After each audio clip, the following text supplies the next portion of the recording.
The bright lights of the studio reflected off the polished stage floor as the cameras rolled, capturing every angle of the highly anticipated interview.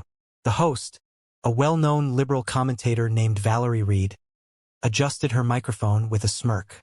She had built a reputation for being sharp-tongued and unfiltered, known for grilling conservative-leaning celebrities who dared to challenge the mainstream narrative. Tonight, her guest was none other than country music superstar Carrie Underwood. Carrie sat across from her, poised and calm, her signature blonde waves cascading over her shoulders. She knew what she was walking into. Valerie wasn't known for friendly interviews. She was known for confrontation. But Carrie had faced tough crowds before. A few cutting questions wouldn't shake her. Valerie leaned in, her voice laced with condescension. "Carrie, you've had an incredibly successful career, but recently, some of your opinions have raised eyebrows, particularly your stance on certain political and cultural issues. Do you ever worry that speaking your mind might alienate your audience?" Carrie met her gaze with an easy smile. "I think being honest is important," she said smoothly. "My fans appreciate authenticity. I sing from the heart, and I live my life the same way." Valerie chuckled, shaking her head. "But don't you think that in today's world, there's a responsibility to be, well, on the right side of history? Some would say that avoiding certain topics, or taking certain stances, makes you complicit." Carrie's expression didn't falter. "You know, Valerie, I find it interesting when people talk about the right side of history, as if there's only one acceptable viewpoint. Last time I checked, history is made by those who stand firm in their beliefs, not by those who are pressured into silence."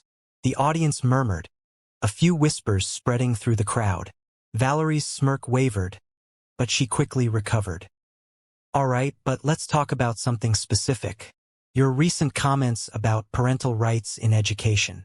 Some say that by advocating for parents to have more control over what their kids are taught, you're promoting let's call it a regressive mindset."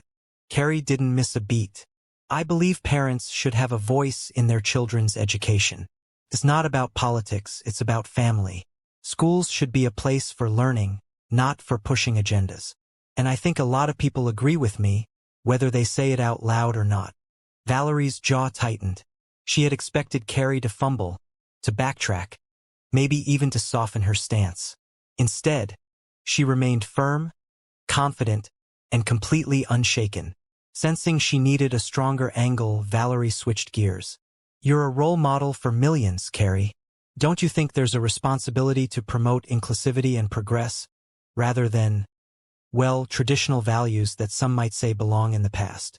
Carrie's smile widened, but her eyes remained steady.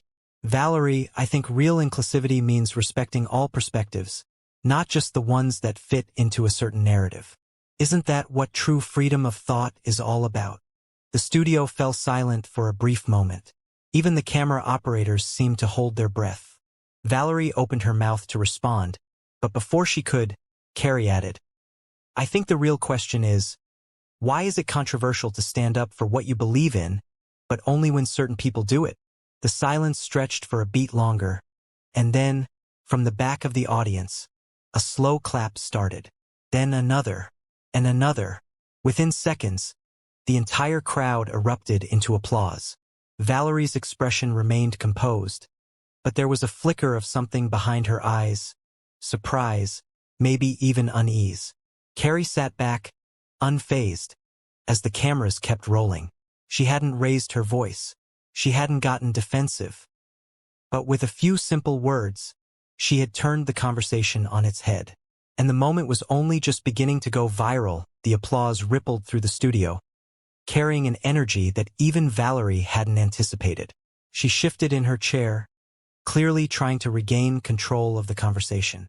Carrie sat unfazed, her expression calm but unwavering.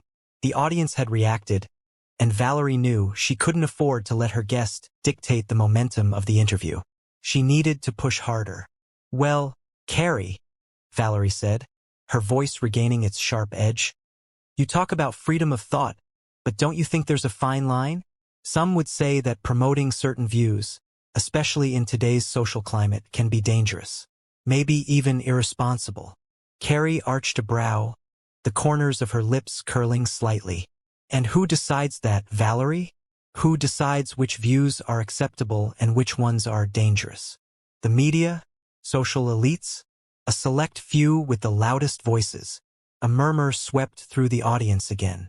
Valerie knew she was losing them. Carrie wasn't just holding her ground. She was flipping the script. But Valerie wasn't done yet. She leaned forward, her expression serious. "All right, let's be specific," she said. "You've been vocal about your faith. You've even defended people who hold religious views that many consider outdated or even discriminatory. How do you justify that when so many are fighting for equality and progress?" Carrie's gaze didn't waver. Faith isn't about discrimination. It's about conviction. And just like anyone else, I have the right to my beliefs.